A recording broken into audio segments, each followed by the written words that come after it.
You're looking at Unrendered on IKTV. My guest is the Honorable Sinclair Leacock. Yeah. Sinclair, Mr. Connell. Yeah, well, let me state clearly.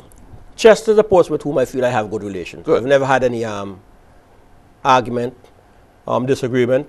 And even if we had disagreements, that's healthy. But I could not understand his assault on my person and on my leadership because it does not bear out the facts with respect to my contribution at a national level on leadership matters. Leadership, by the way, Tony, is something I take very seriously. That's what I studied for my doctoral work, and I left 6 months to join the political process. And people speak to it in very, very loose ways. Because I have had a very outstanding record in civilians, I believe, in terms of national service, from the cadet force, the auxiliary police force, the Chamber of Commerce, the Employers Federation, VINLEC, Civilian Electricity Services Limited, and we can go on to a number of agencies. And I have a business that I've been running for over 33 years. So I do not consider myself as having failed this country in the way of leadership. And I could put on my signpost to measure what I perform. In the same way that Mr. Eustace, as a very young permanent secretary, a minister of finance, an advisor to several regional governments, reaching virtually to the top of the Caribbean Development Bank, has his success rate. The development bank here in Simmons, he has his success record as well. And then you look at Mr. Eustace, you go back to 1998, when the New Democratic Party has virtually been washed out on the mainland. He was the only person to maintain his seat. And he improved. Or an NDP seat, yes. And he maintained his performance. And improved. And improved from 98, 2001, 2005, 2010. In 2005, when we lost the election for a second time, and by second time I mean over in 2001. Incidentally, it was 2001 when he maintained the only seat for the NDP, not 1998. Yeah, 2001, yes. Yeah, correction noted. When that happened, I have lost my thought. You're saying that he was improving. Yeah, I was saying that when we lost in 2005, yes, only 500 votes separated the two political parties. You know, remember the losses were narrow. Yes. In my case, 16. Daniel Cummins 23. Patel 30 something, and so forth. Very, very close losses. The results could be very much different. And, you know, we had questions about those. In the last election, North lost by about 150 votes. Right. In the North Windward, it might have been 2 something, I think the figure. Again, the difference between the 8-7, either way, is under 500. So if you want to put that performance against his record, I think it's a little unfair. In addition,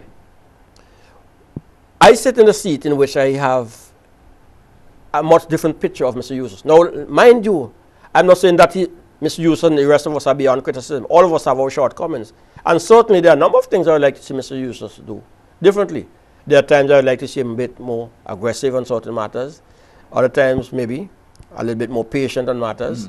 But each of us have a right to how we handle different circumstances. The only relationship here with the IKTV is a matter that we may want to discuss. But let me speak to Chester's situation. What pains me in it, and this is where this is my beef. Chester Connell comes from a privileged class in the society. He admitted this on a radio program. They grew up on a plantation in which they rode on horsebacks. When they did that, many of us were walking to school. Other journalists were pulling a sardine tin up and around the place. So you're saying he's part of the landed gentry? He is a part of the landed gentry. Mr. Joachim, with whom I also have a very good relationship, I think he's very bright, very intelligent, and a professional who I have great respect for. He went to a boarding school. He doesn't know what it is to rub shoulders like the average Vincentian here. They assume that they could make a statement on Mr. Eustace's leadership and the rest of the New Democratic Party, and that it will be politically neutral. That is naivety. It goes a long way. And one gets the sense that are you saying it goes a long way because it goes a long way because of their own social path, because of the fact that their own social path, yes, their own track records, yes, the power of this media itself, the program, the Unrendered program, and one gets the sense that the dismissive nature of the comments has a touch of class position inside of it. Inside of it. And I have that feeling. Yes. And it is, you see, St. Vincent has gone to some, nobody wants to speak about it, you know. For the last 30, I'm happy you are for the last 30 years, from Sir James yes. to Ralph E. Gonsalves, the notion of a person as Prime Minister is a person of a different pigmentation. Right. And I have too often come to a situation where people figure that if you're black, you can't be in charge of this country. I don't hear no disparagement made of Dr. Friday, for example, in the New Democratic Party. You know. I don't hear that. So you're saying... But it is reserved for Daniel Cummins, Leacock, Linton and company. So I'm saying there's a car element to it as well. Sinclair, I'm making that accusation on television. No, that's fine. I'm making that accusation. I'm not even going to challenge... And they must stop it. I'm not going to challenge you on this, but I want to add to your observation that I was listening to a radio program today and somebody actually called in about the same thing, about the Stephen Joachim Chester Connell statement. And they were saying it's literally the guys are being racist. Well, I don't think they're racist because I don't want to accuse people of racism. Yeah, so I'm not making that. But they must be more sensitive to it. But you know, you were almost inferring that, you know, when you're saying that. Well, the inference is there. I'm not denying that. I can't have it. And the fact that Dr. Friday is not coming under the hammer as much in that same way, or yourself in the same way. Or coming so this is no coincidence. I'm saying this is something that we should take note of. Yes. Now I must ask you: is it though that? And I'm not trying to defend Chester Connell, Stephen Joachim here, but is it though? Defend them if you must. Is it? I defend no one in this program. Is it though that that you're being thin-skinned and? But you shouldn't ask me. You shouldn't ask me about you shouldn't ask me that, Tony. Are you saying, Sinclair, Tony, that because these gentlemen, in your perception, are from privileged class, landed gentry, they're fair skin, whatever, that they are not allowed to call a spade a spade? No, I'm not saying that. I will not say that at all. Yes. But I'm saying if they do so, they must be fearful. It must be supported. It must be supported by a factual matrix and an argument. But they did substantiate it. I hear nobody. When people calling about Chester's comment and about Stephen's comment, I've heard no one yet. But listen to now. No. But it is poor, academically poor, because the distinction was made, and this is some total distinction, that the other representative, PM Gonsalves, is much more charismatic. Leadership is much wider than that.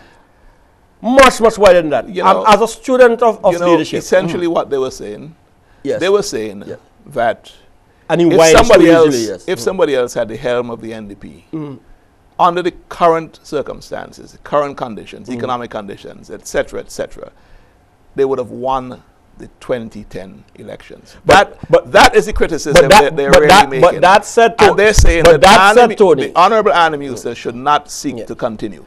But after Anna Musa, who represents the leadership of the New Democratic Party? So you're beefing about Chester saying that you'll be the same precisely because he's not only saying that Mr. Eustace was not good enough, but he's saying if to move from Eustace, let's say to Leacock, it will be the same old khaki pants. Perhaps he's justified in saying that. But what's the justification? Perhaps he's saying that you have grown old in opposition, Sinclair. In what way? Just by your physical time around. The first, how long have you been in opposition? I've been in opposition for 10 years. Ralph has been in government for 40 years. Why is he not old in it? You see, why doesn't he make the same statement about the deputy leader of the ULP? Have you ever heard on anything national? You know, no, I'm asking you, Tony. Have you ever heard her go to abroad to represent him in anything national? I am going to say this, right? And you may think that I'm defending Chester Connell or Stephen Joachim. But you're free to. But I will say this, that the vocal people in the NDP, Friday does not automatically come to mind. So if he keeps his head down, he's keeping his head down, A, at his own detriment, and B, to his advantage, not to be criticized. Sinclair is a vocal person. Cummins is a vocal person. You are inviting attention. But you're contradicting yourself now. I am saying to you, but then you're contradicting the fact that Friday is not referred to yes. in the same way that you are not referred to, means because he doesn't have a high profile. But then you're saying those who have a high profile and step up to the plate and can turn the political force. Having a high profile doesn't mean you've stepped up to the plate. But we stepped up to the plate because we turned. You're known. We turned the political fortunes around in the Kingstown seats, as Daniel comments on myself, as we call it, and won our seats and won them handsomely against great odds. Remember, this is a Prime Minister not under his dead body. I would ever win a seat. I know factually. Political peacock. Not peacock. I know factually that the Ministry of Housing spent $1 million in sharps in central Kingstown to defeat me coming into office. I can tell you that as a fact. So you don't come there easily. But I'm saying, make your presentation on the basis of facts. Look at the representation that people give. Measure them about the society involvement. And I'm saying, if you do that, you can't come to that conclusion on my contribution. Do you know that Chester Connell and Stephen Joachim have been highly critical of Dr. Gonsalves and other issues?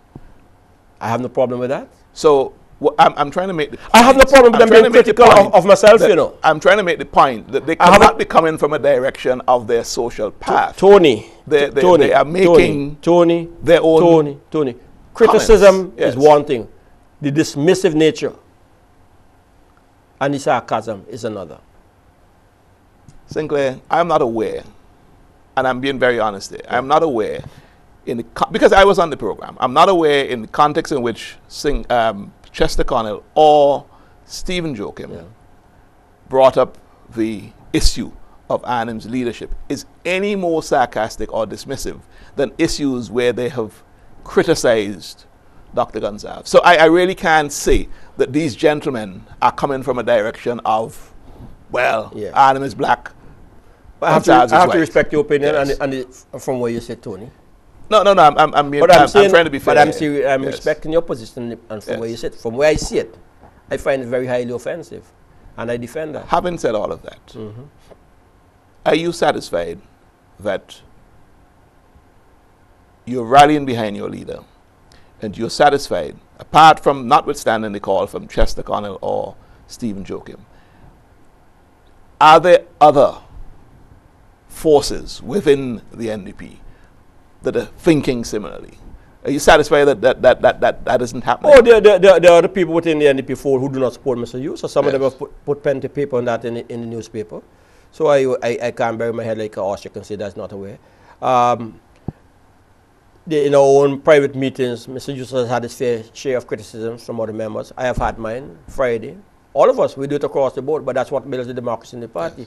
But we have to think through what we're saying at times. You can't say you want an NDP, and I'm not saying that Chester and Stephen are obliged to make that argument. But those of us who are in the position that from where I sit can say that the position of Mr. Eustace to the party has not to be better calculated. Mr. Eustace is critical to the party coming into government. But people also narrow the measure of his leadership capability strictly to emotional appeals and ignore the fundamental fact that what St. Vincent needs now is serious economic and developmental reform, and that we have a conscious society that is badly mismanaged, as evidenced by the 4 years of negative growth, and that the person who comes into office will not resolve that by affability or charisma and charm and smile and guile. It is by the extent of his strong referent and export power and knowledge and understanding, as I said, of the economic fundamentals and the ability to restructure our economies. Unfortunately, that's useless strength. Unfortunately, we're at the end of this program. One will never know if, and you know, one can only speculate. One will never know that if, given the exogenous factors that may have driven the economy to where it was over the last 4 years, one would never know if Eustace's management would have been better than Dr. Gonsalves' management. That is speculation. No, that's not. Because it may have happened with Eustace. You could only reduce it speculation. Yes. If you ignore the economic arguments that is advanced. Mr. Eustace has been a Minister of Finance and a fiscal advisor. Yes, that's right. And has advocated the importance of surplus, maintain a surplus in his economic approaches, and has advised repeatedly that if we try to run the economy on this fiscal deficits, especially now that is happening on the current side of the expenditure, we are going to run ourselves into the ground. Do you know, and we're at the end of the program, and I'm not trying to defend Eustace or Gonzalez. I'm just saying. But I'm not saying speaking anything at all in support of him. I'm saying, because I'm countering you. You are speaking in support of him. I'm the one who's drawing you out. I'm saying to you that even if you look at other countries in the world, you look at what's happening in Europe, you look at the different approaches to how you handle the economics of the country. And there's one that says austerity, and there's another one that says stimulus, government stimulus. We're at the end of the program, so I really can't develop this, okay? But what I want to ask you. One quick response to your exogenous factors. Yes. St. Lucia made the statement this week that this St. Lucia are, along with Antigua, represent the two countries in the OECS that is keeping stability in the economic union. Yes. And they're highlighting the trade deficits that they're narrowing. Sinclair, that's fair enough. And you're clever enough to get the last word on that. One last question.